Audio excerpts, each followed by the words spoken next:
Hello everybody, welcome back to the channel. तो आज की इस वीडियो में हम माइक्रो इकोनॉमिक्स के लास्ट चैप्टर की कंप्लीट नोट्स को आप सभी के साथ शेयर करने वाले हैं। कंप्लीट कंटेंट को आप सभी के साथ शेयर करने वाले हैं, जिसे रिवाइज कर लोगे तो आपके एग्जाम में कई लॉन्ग क्वेश्चन बन जाएंगे। शॉर्ट भी बनेंगे, ऑब्जेक्टिव बनेंगे, लेकिन लॉन्ग में भी इस चैप्टर से एग्जाम में जरूर से जरूर क्वेश्चन पूछे जाते हैं। जैसे कि आपसे ये पूछा जाता है कि मार्केट कितने टाइप के होते हैं। जो टाइप होते हैं ना, monopoly, monopolistic competition, oligopoly, perfect competition, इन सभी को हमें इस चैप्टर में पढ़ना रहता है। ठीक है, मार्केट के चैप्टर में देखो, सबसे पहले मार्केट क्या होता है, ये आपसे एग्जाम में कई बार सब्जेक्टिव में पूछा जा चुका है।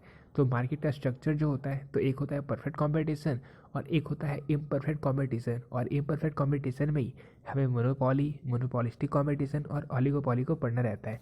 अब हम ये देखते हैं कि परफेक्ट कॉम्पिटिशन क्या होता है। तो परफेक्ट कॉम्पिटिशन क्या होता है, ये आप यहाँ पे देख सकते हो। यहाँ पे जो बहुत ही लार्ज नंबर में बायर और सेलर दोनों होते हैं और एक यूनिफॉर्म प्राइस होता है। ठीक है, तो फिर ये आप यहाँ पे देख सकते हो, इसके ग्राफ को देख सकते हो कि यहाँ पे जो एवरेज रेवेन्यू होता है वो मर्जी रेवेन्यू के इक्वल होता है। ठीक है, इनके क्या क्या फीचर है, फीचर्स ऑफ परफेक्ट कॉम्पिटिशन में आप देख सकते हो।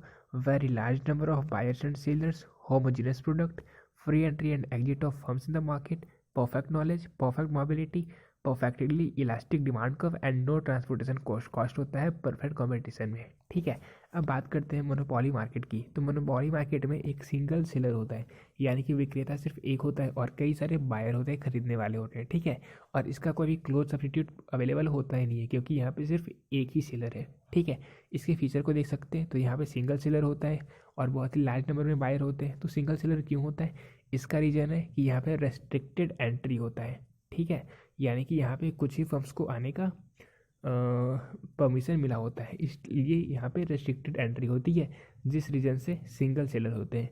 फिर यहाँ पे क्लोज सब्स्टिट्यूट का अब्सेंस होता है, सिंपल सी बात है, सिंगल सेलर है इसलिए कोई भी सब्स्टिट्यूट अवेलेबल नहीं होता। फिर है फुल कंट्रोल ओवर प्राइस, तो फिर प्राइस पर फुल कंट्रोल होता है क्योंकि सिंगल सेलर है। फिर प्राइस डिस्क्रिमिनेशन भी, यानी कि प्राइस पे भेदभाव भी होता है यहाँ पे, कि किसी को किसी अलग प्राइस पे, किसी को किसी अलग प्राइस पे यहाँ पे दिया जाता है। फिर प्राइस मेकर होता है जो सेल कर रहा है। फिर ये डाउनवर्ड स्लॉपिंग होता है। ठीक है, मैं आगे आपको इसके ग्राफ को भी शो करूँगा। ठीक है, आप यहाँ पे देख सकते हो। फिर अगर बात करें मोनोपोलिस्टिक कंपटीशन की, तो मोनोपोलिस्टिक कंपटीशन में large number of buyer and seller भी होते हैं और यहाँ पे क्लोज सब्स्टिट्यूट भी होता है, लेकिन यहाँ पे प्रोडक्ट डिफ्रेंसिएशन पाया जाता है। ठीक है, आप इनके फीचर को देख सकते हो। और ये मैं आपको इसलिए सारी चीज़ दिखा रहा हूँ क्योंकि लॉग में आपसे ये डायरेक्टली पूछे जाते हैं कि what is monopolistic competition, what is its features. तो आपको इस तरीके से एग्जाम में आंसर करना है। और आप चाहो तो जैसे large number of buyer and seller है, तो इसे भी एक दो लाइन में और एक्सप्लेन कर दो। ठीक है, तो ज़्यादा बेटर होगा। इस तरीके से आप 6 पॉइंट को अगर आंसर कर दोगे एग्जाम में, तो आपको 5 आउट ऑफ 5 मार्क्स मिलेंगे ही मिलेंगे। ठीक है, तो ये सारे फीचर्स होते हैं, आप देख सकते हो। इसके अलावा मूव ऑन करते हैं, इसके आप ग्राफ को देख सकते हो यहाँ पे। ठीक है, तो फिर आपने एक बार चैप्टर को कंप्लीट कर लिया, फिर ये सारी चीज़ अगर आप कर लेते हो तो फिर आपके हर एक कॉन्सेप्ट फिर से रिवाइज हो जाएंगे और फिर एग्जाम में चाहे कोई भी क्वेश्चन पूछा जाए आप डायरेक्टली आंसर कर सकते हो। जैसे आपने ऑलिगोपोली ही पढ़ा था, उसके क्या क्या फीचर होते हैं, फ्यू सेलर्स होते हैं, तो ये सारी चीज़ें आप फिर से रिवाइज कर लोगे तो एग्जाम में जब ये क्वेश्चन पूछे जाएंगे तो आप फुल कॉन्फिडेंट के साथ सारी चीज़ों को आंसर कर सकते हो। ठीक है, क्योंकि अगर आपने वीवीआई को सिर्फ पढ़ा तो फिर आप उन्हीं क्वेश्चंस को आंसर कर पाते हो जो आपने देखा होता है। लेकिन अगर आपने एक बार चैप्टर वाइज रिविजन कर लिया तो एग्जाम में चाहे कोई भी क्वेश्चन पूछा जाए, आएंगे तो कॉन्सेप्ट से ही, तो आप सारे क्वेश्चन को आंसर कर सकते हो। ठीक है, तो ये सारी चीज़ें थी इस चैप्टर में, आप देख सकते हो। प्राइस मेकर होता है मोनोपोली में। ठीक है, तो फिर आप यहाँ पे ये सारी चीज़ों को देख सकते हो और एग्जाम में आंसर कर सकते हो। हालांकि देखो, इसकी पीडीएफ मेरे पास अवेलेबल नहीं है, क्योंकि ये जो मैं आपको नोट्स शेयर कर रहा हूँ, ये नोट्स मेरे पास पीडीएफ फॉर्मेट में नहीं है, ये मतलब वेब पेज के फॉर्मेट में है, और इस रीज़न से मैं आपको ये शेयर नहीं कर पाऊँगा। ठीक है, बाकी के जो 3 चैप्टर थे उनके पीडीएफ को भी मैंने शेयर कर दिया था, एंड आई होप आपने डाउनलोड कर लिया होगा। और अगर आपको वो वीडियो नहीं मिल रही है तो आप कमेंट कर सकते हो, मैं शेयर कर दूंगा उसके लिंक को, ताकि आप उन सभी को देख सको और उनके पीडीएफ को भी डाउनलोड कर सको।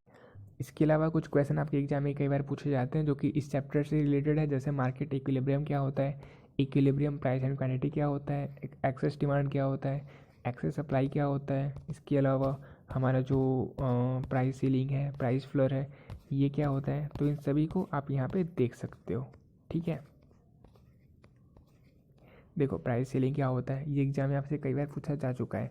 इसके अलावा प्राइस फ्लोर क्या होता है, तो ये सारी चीज़ें आप इसे इस तरीके से ही एग्जाम में आंसर कर सकते हो। तो आई होप ये जो इनिशिएटिव है जो मैं आपको हर एक चैप्टर के नोट शेयर कर रहा हूँ, ये आपके लिए यूजफुल रहा होगा। आप कंप्लीट कीजिए, अच्छे से रिवाइज कर रहे होगे। ठीक है, आपको ये वीडियो कैसा लगा नीचे कमेंट सेक्शन में आप कमेंट कर सकते हो। मिलते हैं अपनी नेक्स्ट वीडियो में।